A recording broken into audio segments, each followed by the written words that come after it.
So ayun mga master, magandang araw sa inyong lahat. For today's video mga master, gagawa tayo ng sabiki, DIY na sabiki. Tsaka ito yung gamit ko na sabiki mga master. Tayo lang gumagawa ng sabiki natin. Tsaka ito na nga para mga master, yung ano natin, yung mga kailangan natin. Unang-una mga master, gagamit tayo ng ito, flasher. Natawag nilang Aurora flasher. Tsaka itong master,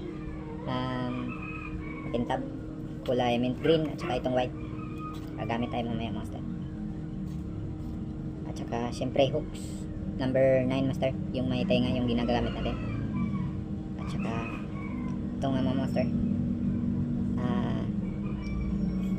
ito siya gamit natin, perlon lang mga gamit natin mga master, number 8. At saka upgrade natin siya mamaya mga master, lagyan natin ng mata. Meron ako dito mga master, 3D eye. In-order ko lang to sa mga master, Lazada. Tsaka itong nagamit tayo dito, UV resin glue. Tsaka pampatuyo niya mga master, ito UV light. Ito yung pampatuyo ng UV resin. At saka gamit tayo ng glue, super glue.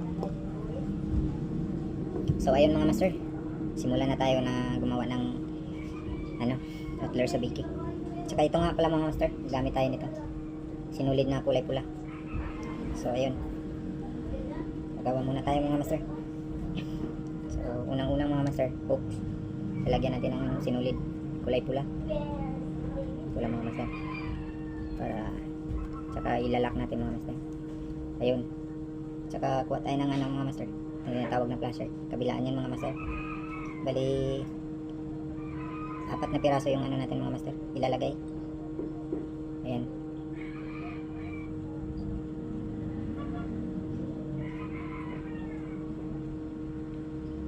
Ayan mga master, 4 na piraso, kabilaan yan.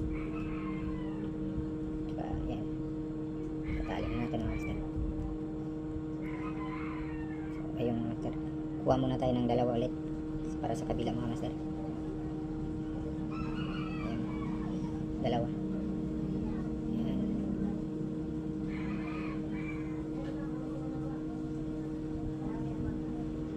Ayan mga master, bali 4 yan mga master, kabilaan.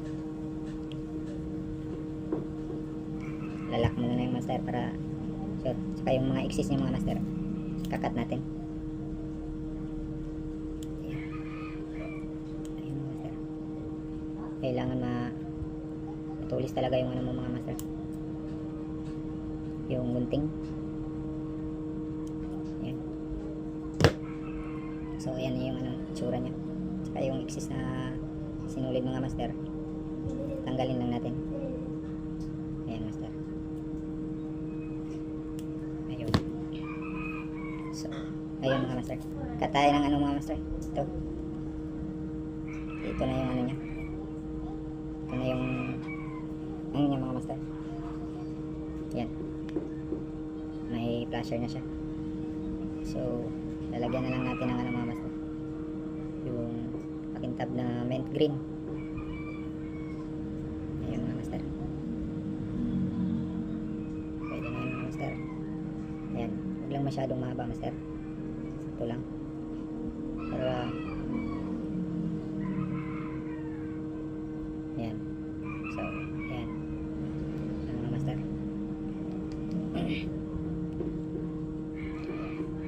So yung exist na yan master, kakat natin yan master. Ayan, tapos master tabi natin. Ayan, lock natin master. Huwag mong kalimutan ilak master, baka dali lang master. Ayan, bali yan na yung itsura niya master. Ayan mga master,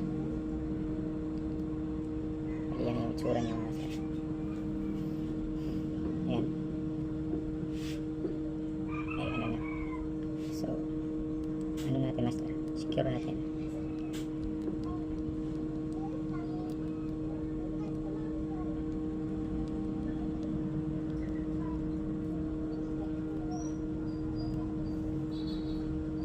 Alak na natin mga master.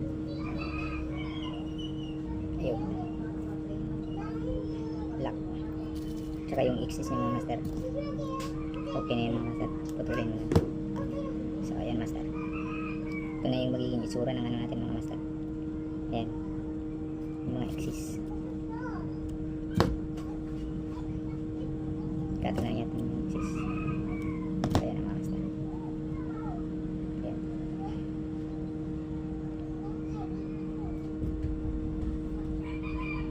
So ayan master. Tapos ano natin, glue. Apply yung glue. Takan na natin siya kunti master. Kunti lang. Para magdikit lang yung ano niya mga master. So ayan, may glue na siya. Kuha tayo ng ano master. Ito. 3D eye. Lagay natin yung 3D eye mga master.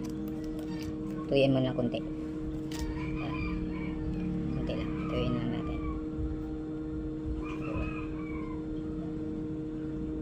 So yun mga master. Ayusin na natin. Ayan. Ihipan nyo na lang master. Para madaling matuyo. So ayun. Ito. Kuha tayo.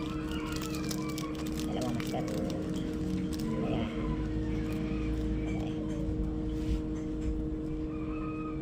So syempre mga master, lagay natin dito. Ayan na master. So kabila na naman master. Para di one eye yung ano natin. Sa biki. So hirap talaga ito master. Kailangan mo talaga ng tiyaga. Kasi mahirap idikit to. Ayan.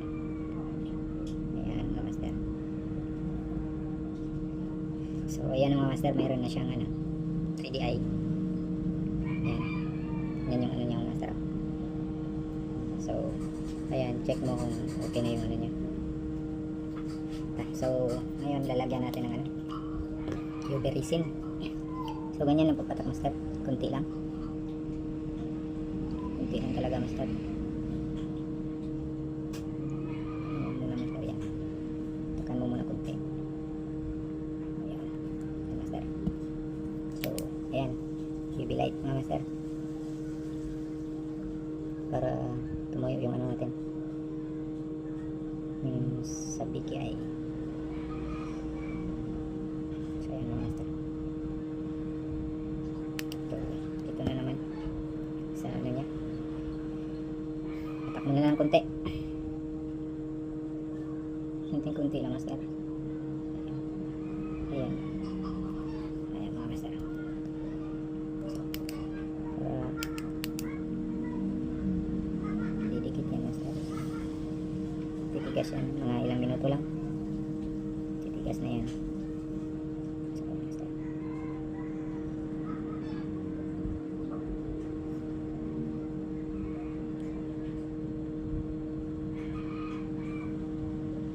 Check mo master kung okay ba yung ano, magiging itsura niya. Ayan master.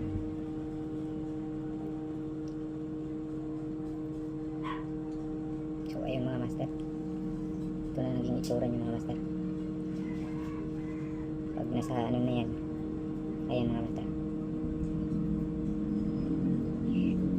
ganyan yung itsura niya. Okay, so try natin yan sa tubig mga master. Ano yung ano niya. Ito na. Ito na mga master. Ito na yung naging itsura niya mga master pag na ano na sa tubig. Ganyan. Ganyan na siya mga master. Ganyan ang kintab master. So ayun mga master, share ko lang kung paano ako gumagawa ng rattler sa Piki. So ayun mga master, hopefully po na nag-enjoy kayo sa video na to. Sana po share nyo na lang po yung video, and makipollow na lang din po sa Facebook page natin, Kinrose po. Tsaka may YouTube page din tayo po, Kin Fishing Trip. Subscribe na lang din po. Tsaka ito na yung ano mga master. Ayan. Kalabasan. Meron akong mga gawa dito mga master. Meron din tayong ano. Ito mga master. Ayan po. Meron din tayong gawa nito mga master. Kulay green. Tsaka with white sa ano, sa baba. Ganito yung ano niya mga master. Kulay niya pag na ano nasa tubig mga master. Ayan. Ayan po mga master. Ayan. Tsaka ganito po yung ano niya mga master. Ito yung mga gawa natin mga master. May ginawa na ako kanina yun. Ayan. Ito mga master. Ayan. So, ayun, ready to kabit na lang to mga master sa ating sabit. Bagong gawa natin to mga master. Hopefully po nag-enjoy kayo sa DIY sabiki natin. Try nyo lang po gamitin yung sabiki na ganito. Hindi naman po ako master na, pero may nahuhuli din naman po ako gamit tong sabiki DIY na gamit ko po. So thank you for watching and peace on, God bless.